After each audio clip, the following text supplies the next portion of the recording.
찬송가 28장 다 함께 고백하시겠습니다.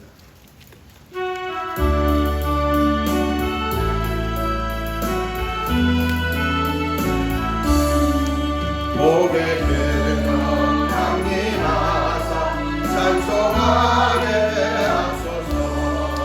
한량 없이 자비하신 증명할 길 없거나 천사들의 찬송가를 내게 걸으시소서.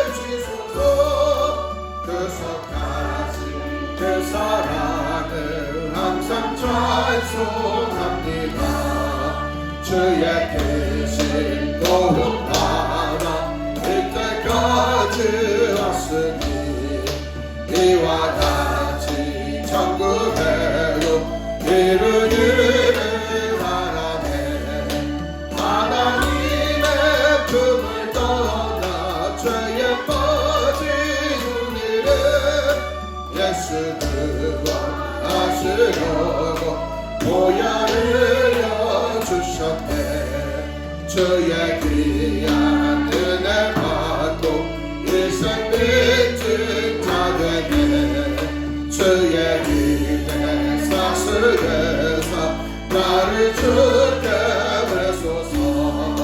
우리 마음은 연약하여 범죄하기 쉬우네. 하나님이 받으시고 천국에 내주소서. 아멘.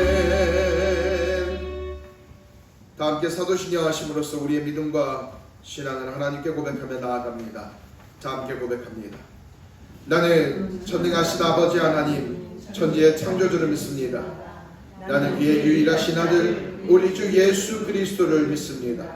그는 성령으로 잉태되어 동정녀 마리아에게 낳으시고 본디오 빌라도에게 고난을 받아 십자가에 못 박혀 죽으시고 장사되기 수할 만에 죽은 자 가운데서 다시 살아나셨으며 하늘에 오르시어 전능하신 아버지 하나님 우편에 앉아 계시다가 거기로부터 살아있는 자와 죽은 자를 심판하러 오십니다. 나는 성령을 믿으며 거룩한 공교회와 성도의 교제와 죄를 용서받는 것과 몸의 부활과 영생을 믿습니다. 아멘. 교동문 33장 시편 72편입니다.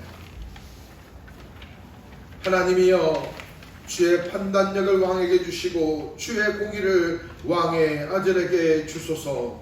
그가 주의 백성의 공의로 재판하며 주의 가난한 공의를 정의로 재판하리니 의로 말미암아 산들이 백성에게 평강을 주며 작은 산들도 그리하리로다. 그가 가난한 백성의 요람을 풀어주며 궁핍한 자의 사소를 보완하며 압박하는 자를 꺾으리로다. 그들의 해가 있을 동안에도 주를 두려워하며 달이 있을 동안에도 대대로 그리하리로다. 그는 뱀풀 위에 내리는 것 같이 땅을 적시는 수납비 같이 내리리니 그날에 의인이 흥왕하여 평강의 풍성함이 달이 닿을 때까지 이르리로다. 그가 바다에서부터 바다까지와 땅에서부터 땅까지 다스리시니 함께함이라. 모든 왕이 그의 앞에 굴복하며 모든 민족이 다 그를 섬기리로다. 아멘. 찬송가 410장 고백하시겠습니다.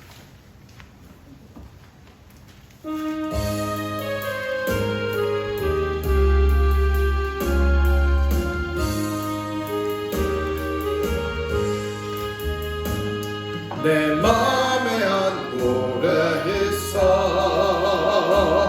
날 즐겁게 부르네. 이 노래를 부를 때에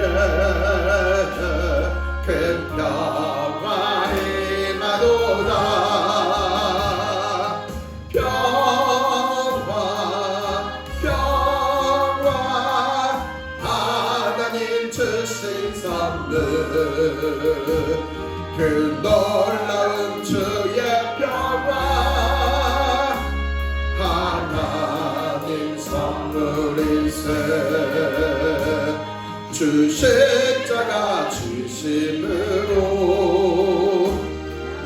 금원해 주셨으면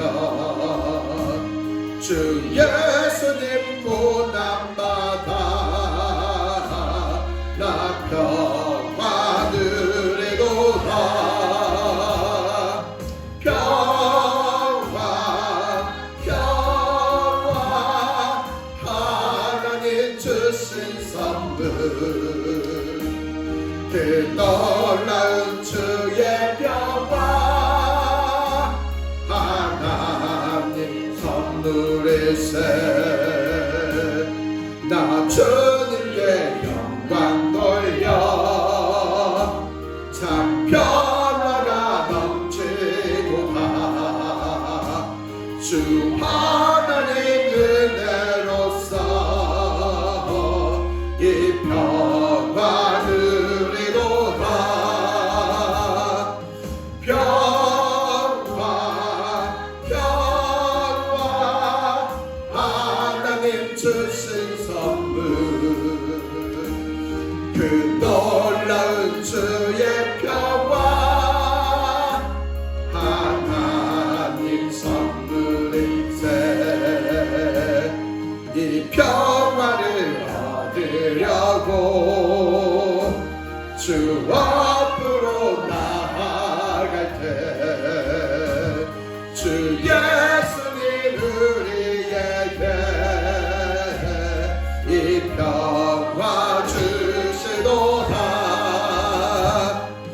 평화 평화 하나님 주신 선물 그 놀라운 주의 평화 하나님 선물일세 아멘. 오늘 우리의 예배를 대표하여 김명자 집사님 나오셔서 기도하여 주시겠습니다. 다 함께 기도하시겠습니다.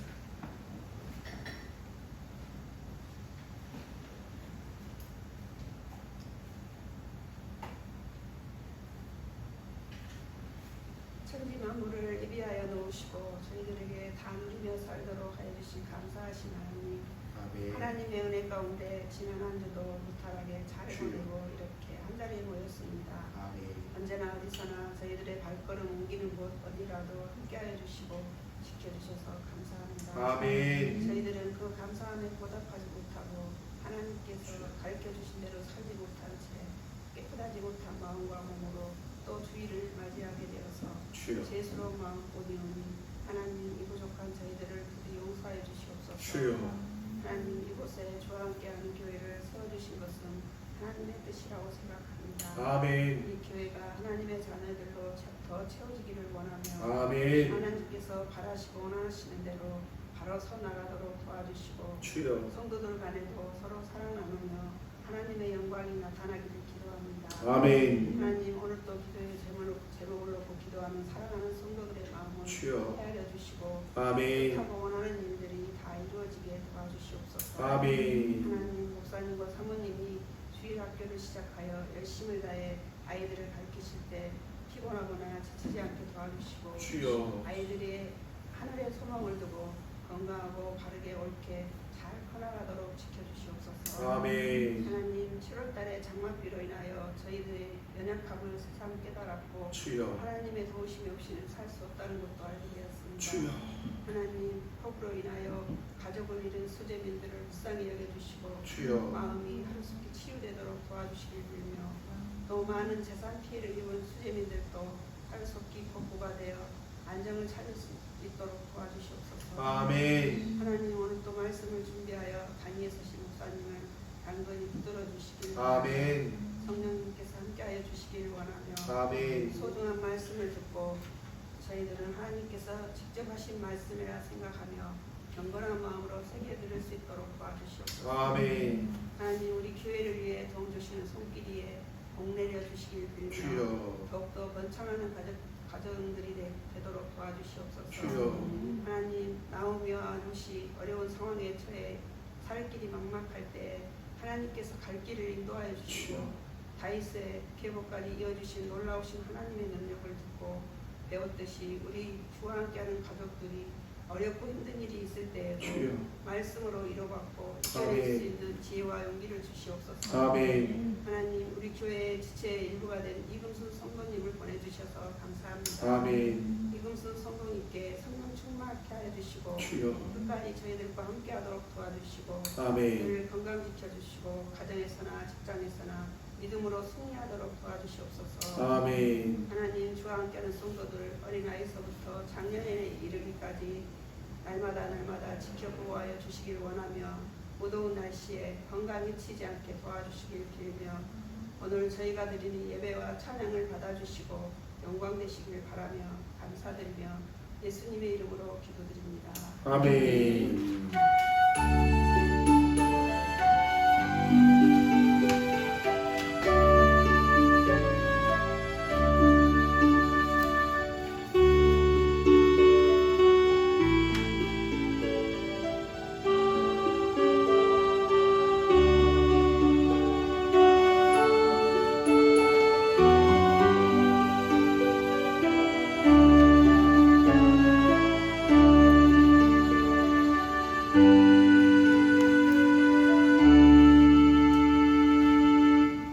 하나님 오늘 우리에게 주신 말씀 보십니다. 마태복음 13장입니다.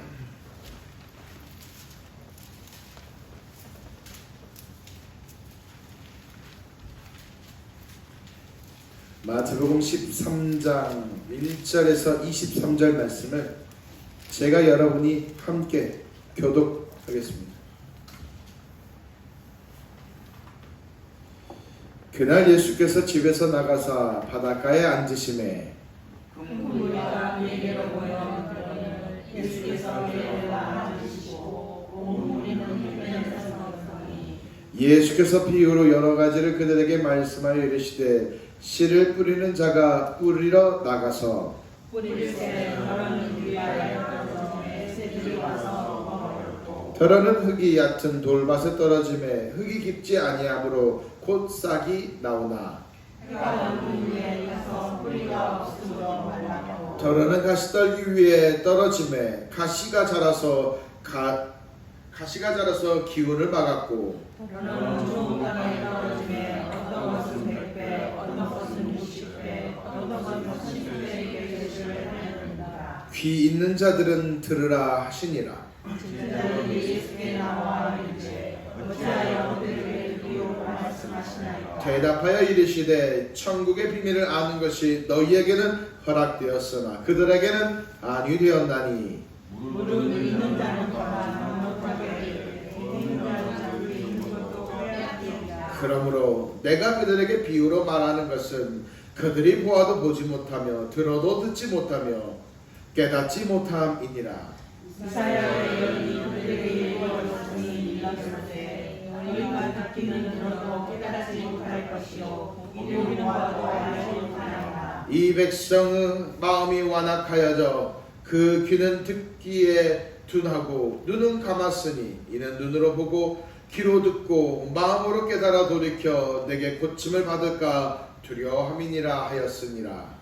그러나 너희 눈은 몸으로 너희 귀는 눈으로 보기 이루다. 내가 진실로 너희에게 이르노니 많은 선지자와 의인이 너희가 보는 것들을 보고자 하여도 보지 못하였고 너희가 들은 것들을 듣고자 하여도 듣지 못하였느니라.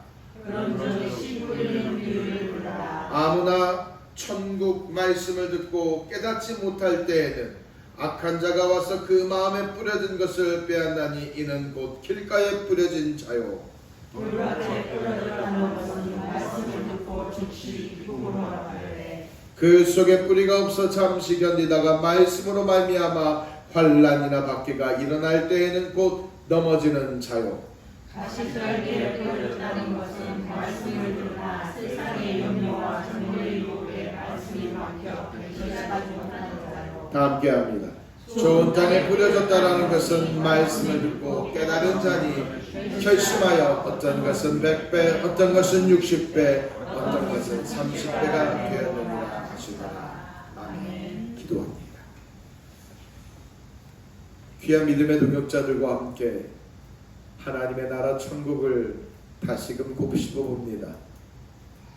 귀한 동역자들 한 사람 한 사람에게 하늘의 소망을 주여 피어져 갈 수 있도록 하나님 이 시간 역사하여 주시옵소서. 전하는 자 듣는 자 모두가 하나님의 말씀으로 은혜 받고 소망을 키워가기를 소망하오며 참 좋으신 예수님의 이름으로 축복하며 기도합니다. 아멘. 할렐루야. 오늘의 말씀의 제목은 좀 깁니다. 하나님의 선택하심으로 누리게 되는 영광, 그리고 감당해야 할 책임. 하나님의 선택하심으로 누리게 되는 영광, 그리고 감당해야 하는 책임이라는 제목으로 말씀 나눌게요. 함께 은혜가 되었으면 좋겠습니다. 지난주 한 번 결정된 천국은 변함없이 진행되는 것이니 힘겨운 상황 속에서도 흔들림 없이 주를 위한 일을 지속하라 라는 내용을 다뤘죠. 오늘은 많은 사람들이 천국 가는 것을 희망합니다. 더욱이 자신은 착하다 혹은 법 없이도 살 수 있다라고 생각하여 나는 천국에 가는 것이 마땅하다라고 사람들은 생각들 합니다. 그렇다면 천국이라고 하는 것은 개인의 역량과 능력에 의하여서 가는 곳입니까? 만약 아니면 하나님의 선택에 의한 것일까요? 만약 하나님의 선택에 의하여 이르게 될 천국이라면 그러면 신자된 우리는 노력할 것이 없는가? 하나님의 선택을 받아 천국의 대기표를 받는 신자는 과연 무엇을 노력해야 되는가를 한번 말씀 속에서 곱씹어보고 은혜가 되는 시간들이 되었으면 좋겠습니다. 천국은 한자로 하늘천자와 나라 국자를 사용하여 하늘에 있는 나라라는 의미를 담고 있습니다. 고대 유대인들은 하나님의 나라는 하늘에 있다라고 보았죠. 세례 요한은 마태복음 3장으로 가보면 이렇게 선포합니다. 회개하라. 하나님의 나라가 뭐 한다고요? 가까이 왔다. 천국은 우리가 죽어서 가는 개념이 아니라 그 천국이 우리에게 온다, 다가온다, 점진적으로 다가온다라고 이해하게 한 본문이기도 합니다. 다시 말하면 죽어서 가는 곳이 천국이 아니라 신자는 이 땅에서 천국을 기다리는 상태다. 언제 임하게 될지 모를 그 긴장 관계, 긴장의 상태라는 것이죠. 더욱이 이 천국을 기다린다라는 이 긴장의 상태가 더 긴박한 이유는 하나님의 나라가 이미 시작했기 때문입니다. 다시 말하면 마태복음 3장에서 세례 요한이 회개하라 천국이 가까이 왔다. 천국이 가까이 왔다라는 이 표현은 출발을 했는데 이제 당도하기 임박한 상황이다라는 것이죠. 언제 곧 금방이라도 도래할 수 있다라는 그 긴박한 상태. 그래서 성경의 곳곳에서는 이 긴장 상태, 하나님의 나라가 곧 임할 수 있는 이 긴장의 상태를 반복적으로 곳곳에서 말하고 있습니다. 마태복음 24장 한번 가보실까요?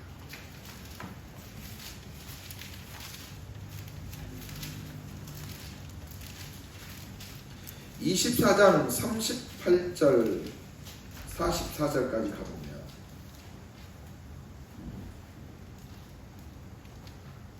홍수전에 다 함께 봅니다. 시작. 홍수전에 노아가 방주에 들어가던 날까지 사람들이 먹고 마시고 장가들고 시집가고 있으면서 홍수가 나서 그들을 다 멸하기까지 깨닫지 못하였으니 인자의 임함도 이러 같으니라.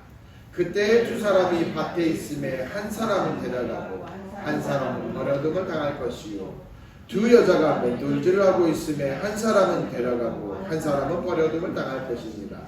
그러므로 깨어있으라. 어느 날에 너희 주가 임할는지 너희가 알지 못하느니라. 너희도 아는가니 만일 집주인이 도둑이 어느 시각에 올 줄을 알았더라면 깨어있어 그 집을 뚫지 못하게 하였느니라. 이러므로 너희도 준비하고 있으라. 생각하지 않을 때에 인자가 오리라. 아멘. 이처럼 천국이라고 하는 것은 언제 임하게 될지 모르는 그 긴장의 상태에 놓여 있다. 지금 저와 여러분에게도 말이죠. 매일 다다르고 있는 이 하나님의 나라 천국은 어떤 공간, 그러니까 우리가 죽어서 가는 어떤 공간의 개념으로 이해할 수 있습니다만 하나님의 통치가 전제되어 있습니다. 다시 말하면 천국이라고 하는 것은 어떤 화려함과 고급진 모양들이 갖추어, 그래서 우리가 그곳을 가는 곳으로서 천국을 이해합니다만, 그래서 우리의 생각이 좀 혼선이 옵니다만, 분명한 건 그러한 형태들이 갖췄냐 갖춰지지 않았냐보다 더 중요한 건 하나님이 통치하신다라는 것이 더 명확하다라는 것이죠. 그것이 더 본질적인 것이죠. 하나님이 우리를 다스리시는 것, 그것이 하나님의 나라 천국의 본질입니다. 지금은 사단의 유혹과 농락이 있어서 신자가 자꾸 하나님께 온전히 향하지 못하게 됩니다.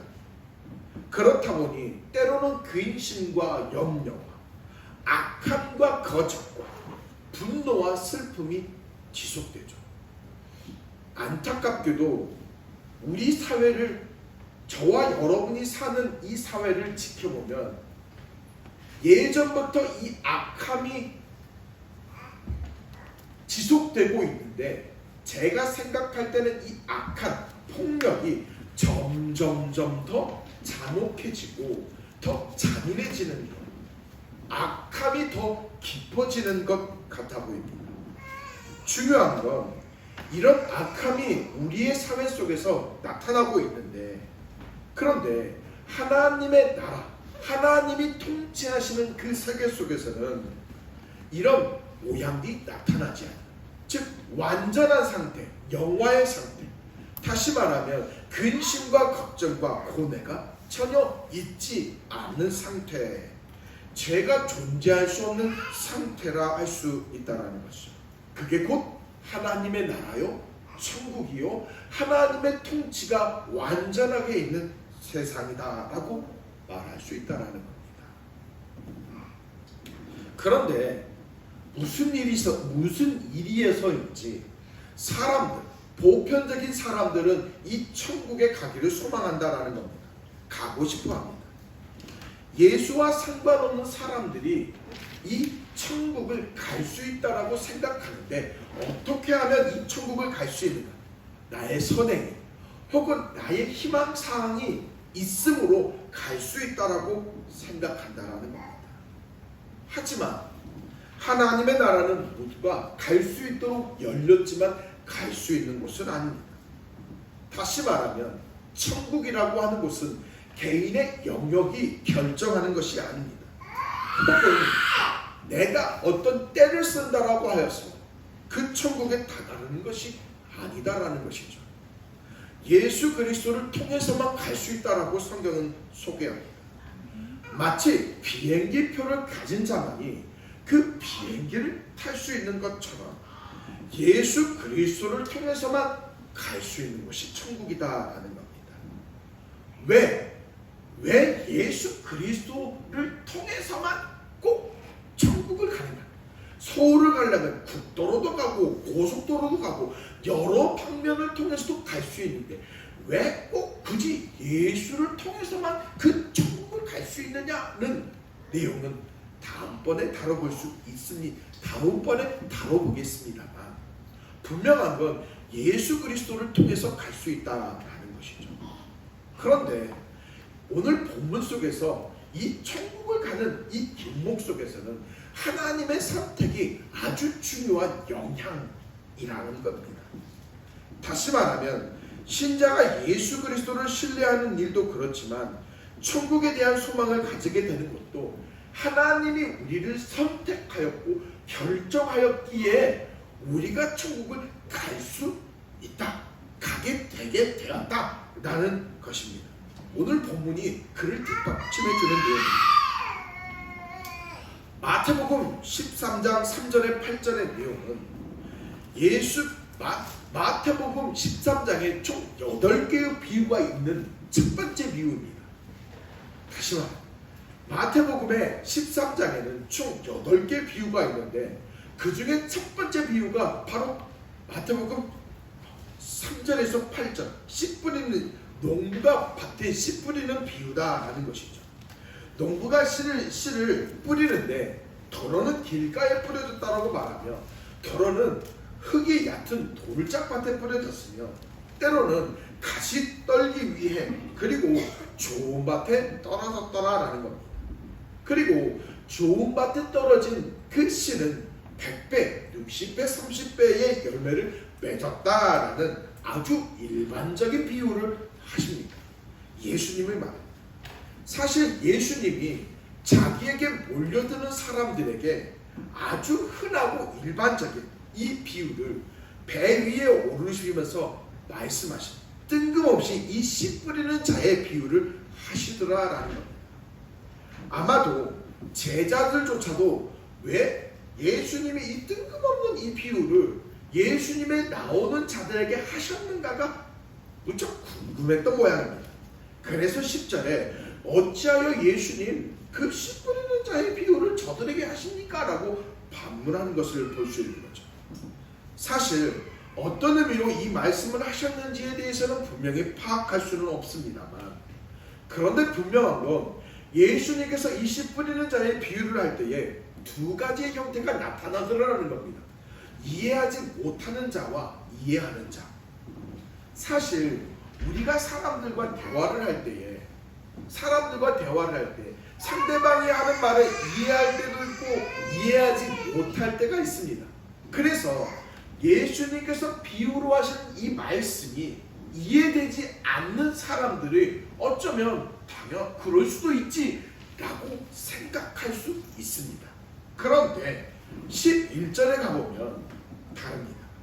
11절은 천국의 비밀을 아는 것이 너희에게 허락되었으나 저들에게는 아니니라. 무슨 말입니까?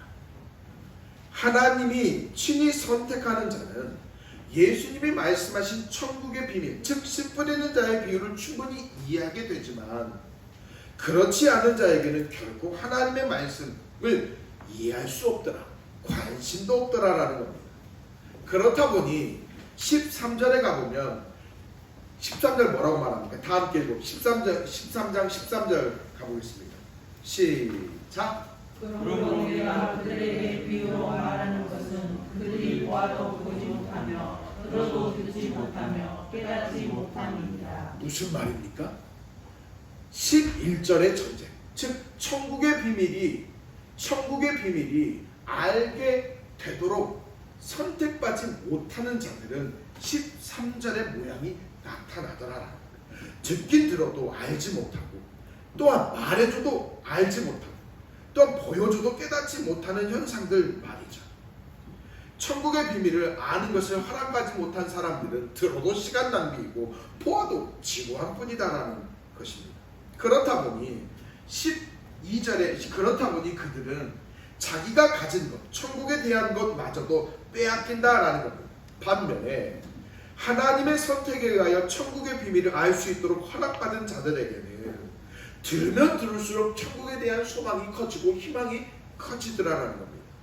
12절에서 말하는 것처럼 가진 자들은 더 가지게 되고 넉넉하게 된다라는 말씀처럼 더 풍성해지고 확신에 차게 된다라는 말씀을 하고 있다라는 것이죠. 천국의 비밀을 아는 것을 허락받은 사람은 들으면 들을수록 천국에 대한 확신이 설 수밖에 없고 소망을 가질 수밖에 없더라는 겁니다. 그래서 예수님은 9절과 12절에 15절에 뭐라고 말씀하십니까?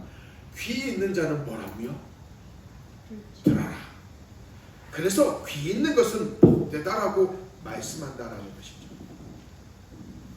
천국에 대한 소망은 어떤 경험과 지식에 의하여서 확신할 수 있는 세계가 결코 아닙니다. 혹은 어떤 통계의 자료, 시뮬레이션을 돌려봄으로써 얻어냄으로 되어지는 개념이 아닙니다. 천국은 있다라는 어떤 교육을 받아서 천국이 있구나라고 확신되어지는 내용도 결코 아닙니다. 때문에 신자가 스스로 천국에 대한 어떤 소망을 가지는 것은 불가능한 영역입니다. 인간의 어떤 의지로서는 결코 가질 수 없는 확신입니다. 신자 안에 그 하나님의 나라에 대한 소망을 품고 있는 것은 아주 기이한 현상이라고 할 수 있습니다. 때문에 하나님이 친히 우리 신자 안에 끊임없이 설득하시는 결과라고 할 수 있는 것이죠. 하나님이 친히 우리를 하나님이 통치하시는 세상으로 부르셨다. 끊임없이 오라라고 설득하셨다. 그럼으로써 우리가 설득당했다라고 볼 수밖에 없다라는 겁니다. 하나님이 전적으로 통치해 가시며 주관해 가시는 세상은, 하나님이 통치해 가시고 주관해 가시는 세상은 악의 세력이 없고 거짓이 없고 부끄러움이 없는 그 세상으로 함께 가자라고 지속적으로 설득하시고 우리에게 보여주심으로써 우리가 그 설득당했다라고 말할 수밖에 없다는 겁니다. 사실 우리가 그렇게 어리둥절한 사람이 아닙니다. 우리가 보이지 않는 것을 있다라고 말해준다라고 해서 믿을 사람입니까? 아니요. 우리 그렇게 대충 얼토당토하는 얘기에 넘어가거나 현혹된 사람이 아닙니다. 우리는요 확실한 사람입니다. 우리는 누군가가 말도 안 되는 소리를 할 때 됐습니다라고 딱 부러지게 얘기하는, 때로는 고집스러운 사람이고 확실한 사람이고 현실적인 사람입니다. 그럼에도 불구하고 이처럼 우리 안에 하나님이 통치하시는 나라가 임하고 있다는 것을 신뢰하고 있다는 것은 하나님이 우리 안에 지극정성으로 설득하시고 우리에게 하나님이 나라가 있다는 걸 보여주시는 결과라고 할 수 있다는 겁니다. 하나님은 우리가 하나님 나라에 들어가야 하는, 결코 우리는 선택받은 자, 너는 결코 하나님의 나라에 들어가야 된다는 그 당위성, 그 이유와 목적을 끊임없이 설득하시고 보여주시고 애쓰심으로써 우리가 하나님의 설득에 설득당했다라고 볼 수밖에 없는 것이죠. 이처럼 신자는 하나님의 설득하심으로 인해 천국의 비밀을 알게 되는 특권을 가진 자며, 신자가 하나님의 통치를 전적으로 받을 수 있는 자가 되었다라는 사실입니다. 물론 그것이 얼마나 대단한 내용인지는, 즉 하나님이 우리를 설득하심으로 우리가 얻게 될 영광이 얼마나도 대단하고 감격스러운 건지는 천국에 도착하게 된 이상 다 헤아릴 수 없게 되겠지만, 분명한 건 인간의 노력으로서 얻을 수 없다라는 겁니다. 그렇다면 우리는 씨 뿌리는 이 비유를 통해서 하나님 나라에 입성하게 될 신자가 어떻게 처신해야 되는지 확인해 볼 수 있습니다. 다시 말하면 우리가 하나님 나라에 그러면 가게 된, 선택받은 자 된, 그래서 우리는 하나님의 나라에 가게 된 자가 되었다면 우리는 어떤 노력을 해야 될 것인가, 무엇을 해야 될 것인가를 이 씨 뿌리는 자의 비유를 통해서 확인해 볼 수 있다는 겁니다. 마태복음 13장 4절과 8절 그리고 19절과 23절에서 씨 뿌리는 자의 비유를 통해 확인해 볼 수 있습니다. 4절과 19절에서는 길가에 떨어진 씨앗에 대해 말씀을 듣지만, 길가에 떨어진 씨앗에 대한 비유입니다. 이 비유에 대해서 19절에서 뭐라고 얘기하냐면, 말씀을 듣지만 진정한 의미를 깨닫지 못할 뿐만 아니라 관심을 갖지 않는 형태랍니다. 마치 하나님에 대한 이야기조차 관심이 없는 상태라는 것이죠. 말씀을 들어도 이해하지 못하는데, 더 큰 문제는 하나님의 말씀을 이해하지 못한다 하여서 그저 관심을 갖지 않고 그냥 가버린다.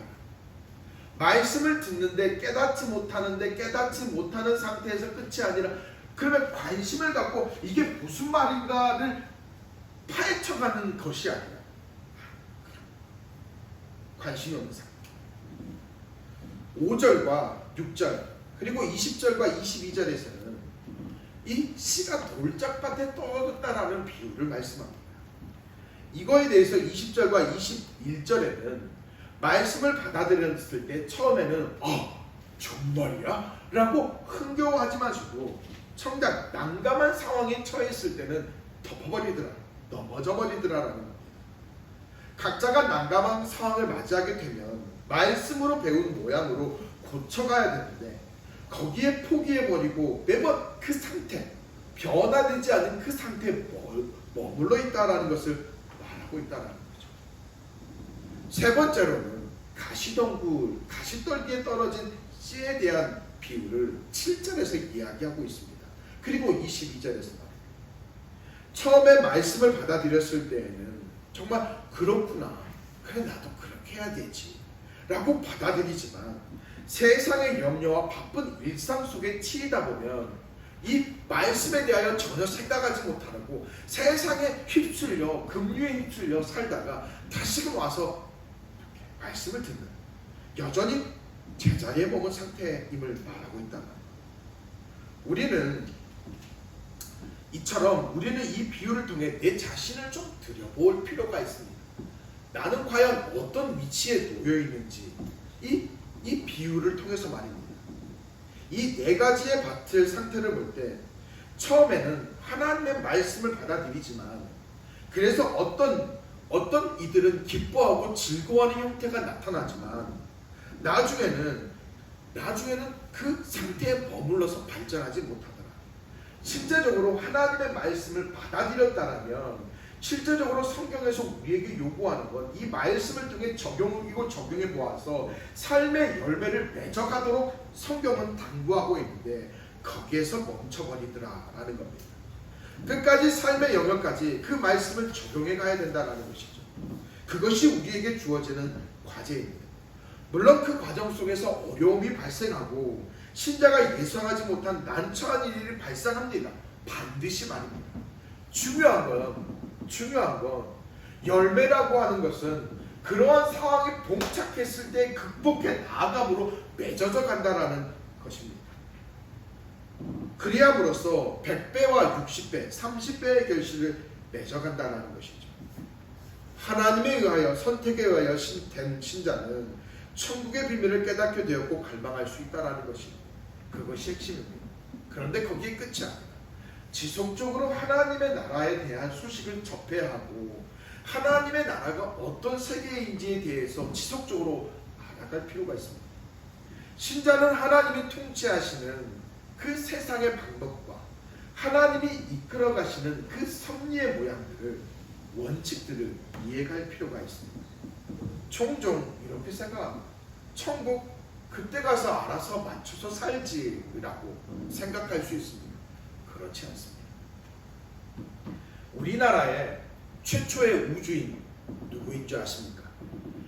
지금은 잘 알려지지 않는 이소연이라는 분이 있습니다. 여성분입니다. 그는 대한민국 최초로 우주를 가본 사람입니다. 사실 저는 한 500살까지 살고 싶은 사람 중에 한 사람입니다. 왜냐하면 우주를 한번 가보고 싶습니다. 그래서 우주에서 지구가 어떤지 한번 보고 싶은 사람이기도 합니다. 그런데요, 이 우주는 내가 가고 싶다고 해서 갈 수 있는 곳이 아닙니다. 우주에 가서 적응하기 위해 기초훈련을 해야 합니다. 우주는 중력이 없습니다. 중력이 없다라는 것은 지금 우리는 이 바닥에 이렇게 발을 딛고 서 있죠. 이유는 우리가 중력에 의한 것이기 때문입니다. 이 말은 우주에 중력이 없다라는 얘기는 우리의 몸이 둥둥 떠다닙니다. 지금의 이 상태로 우주에 가면 우리는 어지러움과 구토로 살기 힘들 겁니다. 우주에 가려면 훈련을 해야 합니다. 그러한 무중력의 상태에서 적응할 수 있도록 말입니다. 이뿐 아닙니다. 먹는 음식도 달라집니다. 때로는 우리가 소변을 놓는데 그 소변이 걸러서 다시 마셔야 되는 그 상황도 적응해야죠. 우주복 착용할 수 있는 방법도 배워야 합니다. 마찬가지로 신자가 하나님의 나라에 입성하게 될 존재, 천국의 비밀을 가지게 되어 천국의 일원이 되었다라는 것은 무척 놀랍고 신비스러운 일이지만서도 무작정 가는 것이 아닙니다. 우리가 지금 머문 땅에서 하나님의 통치가 있는 세상으로 들어가기 위한 훈련이 필요합니다. 대단히 중요합니다. 그냥 무작정 하나님이 우리를 천국으로 불렀다 해서 가는 것이 아니라 우리는 그 훈련을 해야 합니다. 하나님 나라에 맞는 옷을 입어야 하고 성품과 성향이 내 생각조차 바꿔 가야만 하더라는 것. 하나님이 통치하시는 나라에 대한 이해를 지속적으로 해가야 합니다. 하나님의 신자가 하나님 나라에 대하여 관심이 없어하는 것을 결코 달가워하지 않습니다. 하나님에 대하여 관심이 없어하는 것을 달가워하지 않습니다. 종종 신자의 입장에서 나이가 많아서 하나님의 나라에 대하여 말씀이 이해가 되지 않는다. 혹은 내 일상이 너무나도 바빠서 하나님의 나라의 소식을 들을 시간이 없다. 적용할 시간이 없다 해서 하나님의 나라와 상관없이 이 땅에 머문 모양만 추구하지만 하나님은 그러한 모양을 달구하지 않습니다. 신자는 사는 세상에서 최선을 다해 산다는 그 명분으로 두루뭉실하게 넘어가 하나님의 나라로 가지만 성경은 그것을 달가워하지 않습니다. 오히려 하나님이 신자에게 삶을 허락하신 궁극적인 목적은 삶을 통해 이루는 곳이 천국이다라는 사실을 우리는 결코 잊어서는 안 될 것입니다. 우리의 목적지, 최종적 목적지는 천국이라는 것이 성경이 우리에게 말하고 있다라는 것이죠. 하나님이 주관해 가시는 그 세계로 향해 갈 수 있도록 하기 위해서는 각자에게 이 삶을 허용하고 계시더라. 그러니 사랑하는 믿음의 동역자여, 하나님이 허용하신 삶의 최선을 다해 사실 때 하나님이 친히 우리를 선택하셔서 이르게 하는 이 천국에 대한 관심을 조금씩 키워가실 필요가 있습니다. 내가 천국에 가게 되었으니까 뭐 신경 쓸 거 없어, 어차피 가게 되었잖아, 이게 아닙니다. 천국에 대한 관심을 두지 않는 한 신자에게 뿜어져 나오는 모양은 세상의 모양일 수밖에 없습니다. 때문에 신자는 지속적으로 천국에 관심을 두어야 합니다. 하지만 천국에 대한 우리의 관심이 우리 안에서 자연스럽게 일어나는 것은 결코 아닙니다. 혹은 내가 그래 천국에 관심을 가져보자 하고 구호를 외친다 해서 생기는 것도 아니죠. 오히려 우리가 조금만 방심하면 천국과 상관없는 하나님의 나라와 상관없는 이 세상 속에 있는 모양들, 먹고 마시고 즐기고 모으고 사람들이 살아가는 모양에 급급하는, 그리고 그것을 사람들은 자기가 가진 거에 가치와 의미를 부여하여 그것을 쫓아감으로써 나는 정말 괜찮은 사람이야 라는 여기에 매진하는 모양처럼 우리 또한 거기에 매진하여 거기에 흠뻑 빠져 살아가고 있을 수 있다는 것.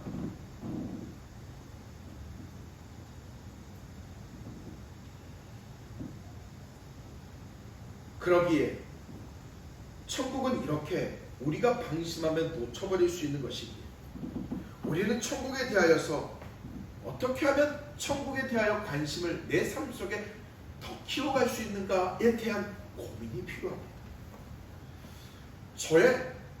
제가 생각하는 아이디어를 함께 공유해보고 싶습니다. 엄마가 아이를 출산하는 일은 무척 인생의 최대의 격변기입니다. 고된 일이지만 설레이는 일이긴 하죠. 아직 태어나지 않았지만 아이가 태어날 아기를 위해 신발도 사놓고 베네저고리도 사놓고 그리고 또 뭐 사놓습니까?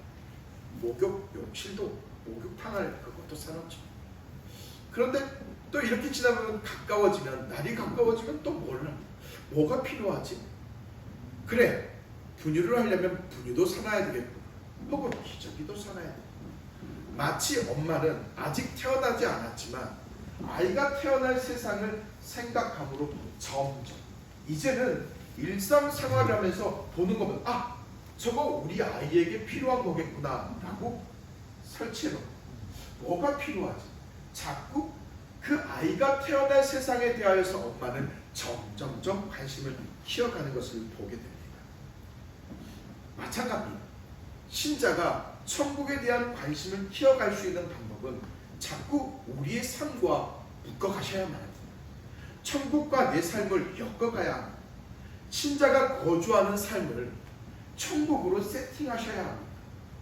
내 성향과 내 성격도 자꾸 천국의 모양 혹은 내가 어떤 불법적인 행동을 할 때에도 이것이 천국의 모양과 어울리지 않는다라고 하는 그 생각들 속에서 고쳐가고 바꿔가는, 자꾸 천국에서 통용되는 방식을 우리는 적용해가는, 반복적으로 행해갈 필요가 있다는 겁니다.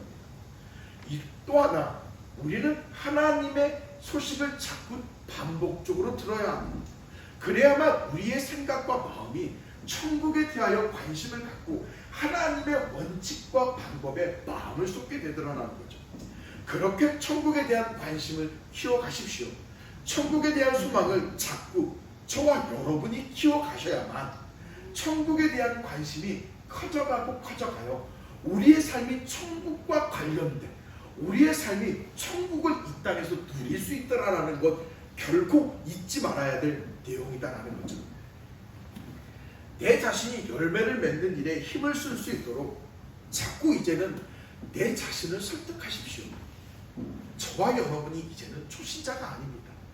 초신자가 아니다라는 것은 하나님의 말씀과 하나님에 대한 신앙이 어느 정도 우리의 마음속에 새겨져 있습니다. 가다가 누군가를 네가 잘났냐 라고 말하는 게 할 때 이게 하면 안 될 것 같은데, 하나님에게 내가 안 한다라고 했는데 그 순간이 있습니다. 그렇다면 이제는 그 순간을 이룰 때에 에이 몰라 할 게 아니라 이제는 내 자신이 내 자신을 설득하여야 합니다. 그래, 이제는 내 자신이 나를 설득하여야 된다. 우리는 오늘 본문 속에서 압니다. 하나님이 나라는 존재를 천국의 일원이 되도록 선택하셨다. 그 선택을 입은 자다라는 사실을 저와 여러분은 압니다. 그렇다면 에이 할 때에 그래, 나는 하나님의 선택에 의하여서 선택받은 자인데 결코 이렇게 할 수 있느냐, 에이 몰라 할 게 아니라 그래, 하나님이 나를 친히 선택하였으니 선택받은 자답게 이제는 조금 절제해보자라는 그 마음을 압니다. 그러니 사랑하는 믿음의 동역자 여러분, 이제는 내 안에 나를 설득할 줄도 알아야 합니다. 지속적으로 하나님의 나라의 몸을 신자답게 나를 설득하십시오. 그 불법과 거짓의 현장 속에서 나를 설득하고 나를 끊임없이 다독여서 그 불법의 현장에 빠지지 않도록 힘쓰는 저와 여러분이 되기를, 바뀌지 않은 내 모습에 자꾸 하나님의 당위성을 설득함으로써 하나님의 사람, 천국, 하나님의 선택받은 자의 그 지위와 품격을 누려가는 하나님의 사람들 되기를 예수님의 이름으로 축복합니다. 아멘. 기도합시다.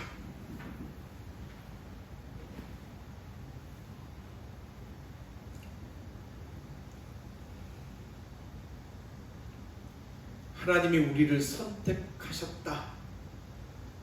그 선택은 곧 우리가 하나님의 나라에 머물게 되었다 라는 그 사실을 마음에 담고 가는 우리입니다.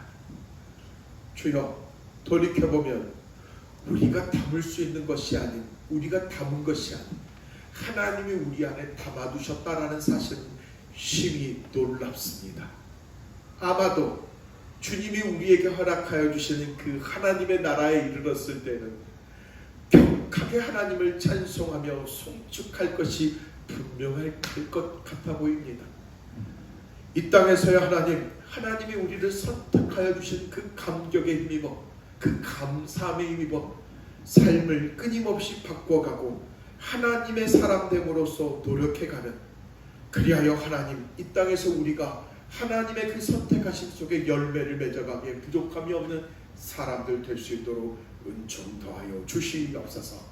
시험 당해지는 그 상황 속에서도 결코 사단의 농간에 넘어지지 않도록 우리를 붙들어 주시어 끊임없이 삶의 현장 속에서 천국의 현장과 삶을 지어가고 만들어갈 수 있도록 사랑하는 당신의 사람들 붙들어가 주시옵소서. 모든 것들이 주님께 영광 되길 원하오며 참 좋으신 예수님 이름으로 축복하며 기도합니다. 아멘. 찬송가 50장 1절만 고백하시겠습니다.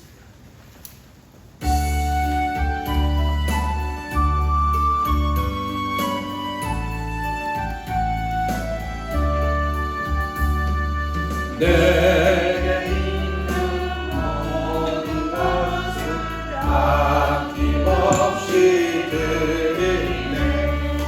사랑하고 의지하며 주만 따라 살리라. 주께 드리네. 주께 드리네. 사랑하는 그 주 앞에 모두 드리네.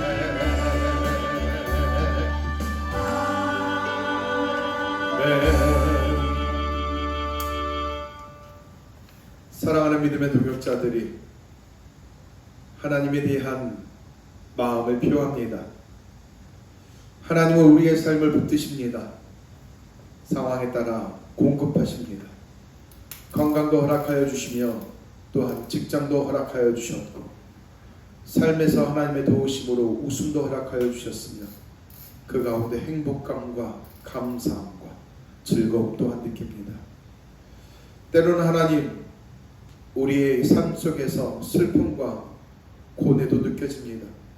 그럼에도 불구하고 주님께서 끝까지 붙들어 가심에 그 암흑의 터널에서 벗어날 수 있도록 극복하고 견뎌낼 수 있도록 이끄셨던 분은 언제나 하나님이십니다. 이처럼 우리의 생사화복이 하나님 손에 붙들려 있음을 믿음으로 고백하여 귀한 예물을 주께 올립니다. 감사하지 않을 수가 없습니다. 예물이 하나님 나라와 뜻을 사용하여 주시되 믿음으로 하나님께 예물을 드리는 동역자들에게 하나님 복으로 부족함이 없도록 넉넉함으로 채워가 주시옵소서. 모든 것들이 하나님께 영광 되길 원하오며 참 좋으신 예수님 이름으로 기도합니다. 아멘. 할렐루야. 우리 옆집 사람과 인사 나누겠습니다. 할렐루야. 할렐루야. 지난주에 우리 유황식 성도님이 우리 고종순 집사님 2주 동안 안 보이신다고 엄청 걱정하셨습니다. 교회 청소와 봉사 기도를 좀 기도하는데 여러분 열심을 좀 내 주십시오. 지금도 충분히 열심히 내고 있습니다만 마음과 시간들을 들여 주십시오. 옹기장의 찬양팀을 9월 2일과 3일날 예배당으로 초청 예배합니다. 토요일날 9월 2일 토요일날 저녁 7시 그리고 주일날 예배 시간에 특송하여 식사하고 올라가는 그런 일정으로 지금 준비되고 있습니다. 주변에 많은 분들을 초대하여 주십시오. 제 주변의 사람들에게도 9월 1일 날 온다, 옹기장에 온다. 옹기장이고 와요? 거기까지 가요? 막 이런 교회가 큰가 봐요. 막 이런 얘기가 있습니다. 전혀 그렇지 않습니다. 그런데 뭐 이렇게 그 유명한 그러니까 기독교 안에서 참 유명한 찬양팀이기도 합니다만 그런 분들이 오신다는 게 참 감사한 일이고 주변에 있는 사람들과 예수 믿는 사람들도 함께 초대하여 주십시오. 그래서 목포 지역에서 흔하지 않는 그런 어떤 멤버들이 초청되는 자리입니다. 그래서 그분들의 찬양과 영성과 나눔들을 함께 주변의 사람들이 나눠서 신앙이 회복이 되고 다시 한번 예수를 믿어가는 자리로 나올 수 있도록 주변에 코로나로 인해서 예수 안 믿는 사람들 많잖아요. 그리고 예수를 믿지만 좀 시험받은 사람도 많잖아요. 그런 분들 초대해 주시고 예수 믿는 사람들 언니 동생 누구들 다 괜찮습니다. 초대해서 함께 찬양 집회하는 시간을 가졌으면 좋겠습니다. 그러니 많이 홍보하여 주셨으면 좋겠습니다. 교회 소식입니다. 다음 주 8월 12일 날 토요일입니다. 계곡 나들이를 가자고 합의가 되었습니다. 아직 장소는 오늘 결정해야 될 것이니 함께 결정 부탁드리겠습니다. 더위가 기습니다. 함께 더위를 좀 피해갈 수 있는 좀 안전을 유념하여 주셨으면 좋겠고요. 국가를 위해서 기도하여 주십시오. 정치적으로 지도자들의 어떤 자질적으로 또 사회 문화적으로도 굉장히 혼란스럽습니다. 갑작스런 그런 혼란스러운 상황에 모두가 마음이 조급해하는 상황입니다. 교회는 국가 안에 있지만 국가를 감독하여야 하는 기관입니다. 교회는 하나님의 나라를 세워가는 곳이지만 국가도 지역사회도 하나님의 나라를 세워가야 하는 일에 매진하여야 함이 교회입니다. 국가가 어려울 때 가장 먼저 앞서서 지원해야 되고 감신 가져야 함이 또한 교회입니다. 그러니 국가가 어려울 때에 기도하는 것, 도움을 주는 것, 교회임을, 그게 임무이고 사명임을 놓지 않았으면 좋겠습니다. 주의 기도 묵송함으로 축도함으로 모든 예배를 마치겠습니다.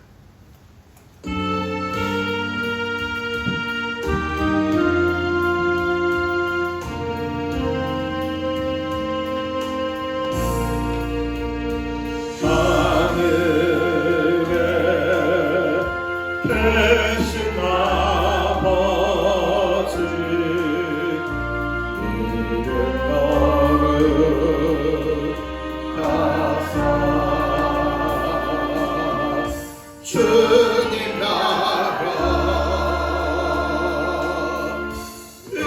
임하시고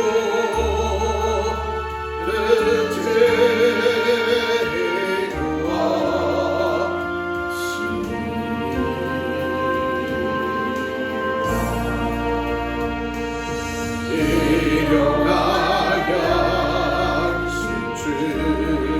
주시고 우리들의 죄 다 용서하옵시고 또 시험에 들게 마시고 악에서 구하소서. 내게 주의 나라 주의 권세 주의 영광